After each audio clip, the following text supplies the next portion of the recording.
ní fọ́lọ́run lókè ọ̀run àti láyé àlàáfíà ìfẹ́ inú rere sí gbogbo ènìyàn. Mo kí gbogbo ojú gbogbo ọkàn gbogbo ọmọ Yorùbá níbi gbogbo nílẹ̀ àti lókè òkun. Mo kí wa yóò dára fún wa. Ojú òní tiwa ọkàn wa yóò balẹ̀. Ètò kùnú ọdún yìí a ò ní lò nù nira, a ní lò nù wàhálà. Bí Olúwa ti ń bẹ tí ẹ̀mí rẹ̀ wà, ire gbogbo tí wọ́n ló máa ń ṣe ojú ọjọ́ yóò máa ṣojú wa.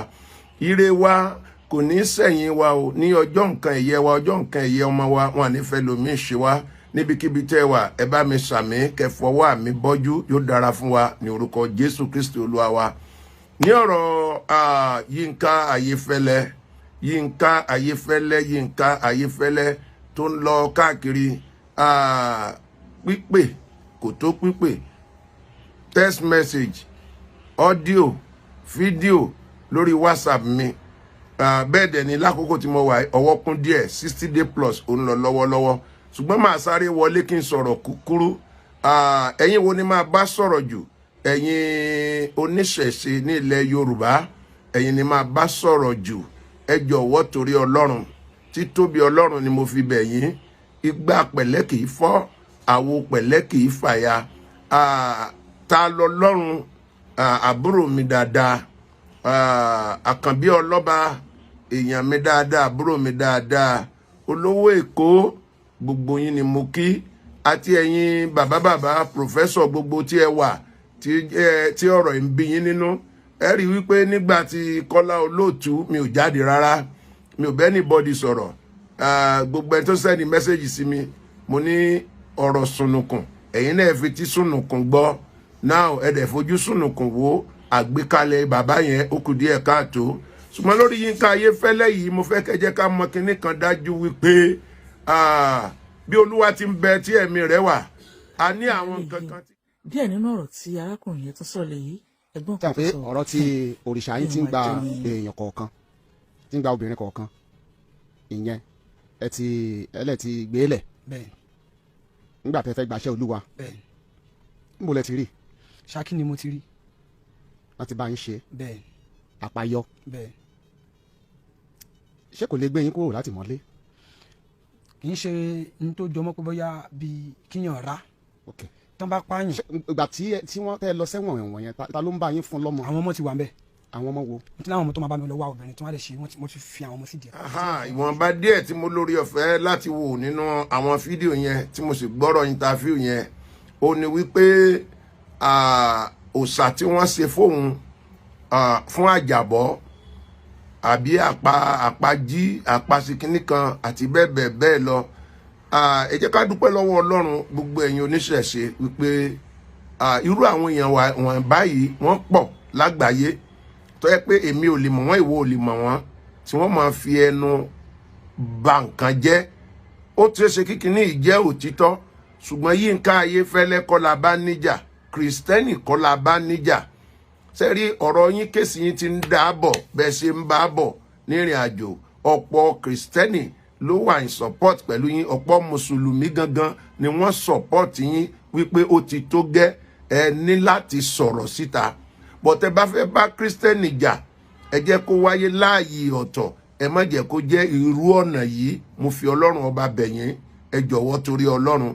Ìdí ni wípé àwa Kristẹni àti ẹ̀yin tí ẹ nílẹ̀ oníṣẹ̀ṣe, mi ò rò pa jẹ́ oníjà rárá àtọ́. Ẹ ó rí i pé àgùntàn ó ní àwa, ibi tí wọ́n bá ti wá síbà la máa ń wà. But kò sí ọgbọ́n pé ká má rí bá ṣe máa kọlura wa ní ọ̀nà kan tàbí èkejì. Kò sí bá ṣe ní kọlura wa, ṣùgbọ́n ẹ jẹ́ ká ja ìjà tá a mọ̀ ní intellectual war. Ẹ má jẹ́ ká jà bí àwọn ará bí. Mo wo àwọn nǹkan tó ń ṣẹlẹ̀. Wàhálà ṣẹlẹ̀ ní ààfin Ọ̀ọ̀ni nínú àwẹ̀ bí ọdún méjì sẹ́yìn. Wọ́n mú òkò jù ní ilé ọba. Bíbélì ọ̀kọ́ wa bẹ́ẹ̀, ẹ bọ̀wọ̀ fún àwọn aláṣẹ àti àwọn ìjòyè ní Bíbélì wí. Wàhálà ṣẹlẹ̀ l'Ógbómọ̀ṣọ́, ọba Ghandi dúró báyìí, wọ́n sì ń sọ òkò, wọ́n sì ń gbé fóònù, ẹ máa bọ gbogbo mùsùlùmí àgbáyé, ẹ máa bọ, ẹ wá pàdé wa o, ẹ máa bọ ẹyọkọ ẹ̀yàdá o, ẹ má jà bẹ́ẹ̀. Now ẹ má jẹ́ ká sì rí traces pé nítorí pé ẹ ti wà nù mùsùlùmí tẹ́lẹ̀ pé ẹ̀jẹ̀ yẹn sì wà ní ara wa.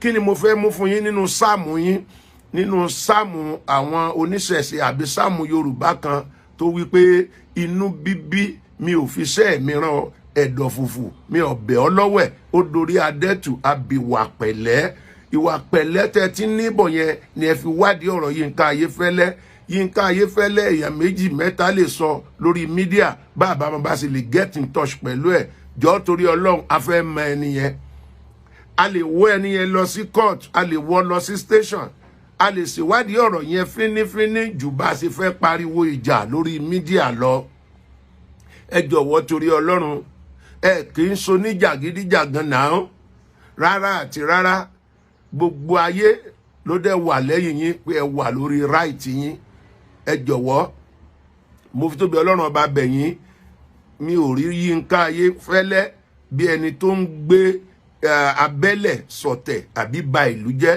tàbí ba ilẹ̀ Yorùbá jẹ́ tàbí ba ẹlẹ́sìn ìṣẹ̀ṣe jẹ́ kò possible ẹ jọ̀wọ́ torí Ọlọ́run kò ń ṣe èèyàn bẹ́ẹ̀ Yinka Ayefele mà ní àwọn èèyàn tó jẹ́ wípé wọ́n dìde wọ́n ràn lọ́wọ́ nínú ẹlẹ́sìn Kristẹni Mùsùlùmí oníṣẹ̀ṣe gbogbo wọn náà mà gbé dókè níbi tó wà kò ní wù kò dẹ̀ ní sọ wípé kí oníṣẹ̀ṣe kan kó tẹ́ tàbí kó jábọ́ nítorí náà ẹ jẹ́ ká fọwọ́nú mi ò ní ká dákẹ́ lórí ọ̀rọ̀ yẹn ẹ jẹ́ ká wádìí ọ̀rọ̀ yẹn ní ọ̀nà tó bá ọgbọ́n àti làákàyè mu ẹ jẹ́ ká wádìí ẹni tó sọ̀rọ̀ yẹn gangan ṣé lóòótọ́ ni tó bá sọ pé òòṣà kò dárúkọ Ṣàngó tàbí Ògún tàbí Ọya náà ó ní Ṣakí àbí ìlú kan àbí sẹ́ni ẹ ti ṣiṣẹ́ yẹn fún bẹ́ẹ̀ lọ fún òun máa ń wá ń bọ kinní yẹn ó pè ní òrìṣà tiẹ̀ tí ń bọ tó ń fẹ́ jẹ èèyàn bọ etí tó bá dẹ̀ gbọ́ náà pé 70 something ènìyàn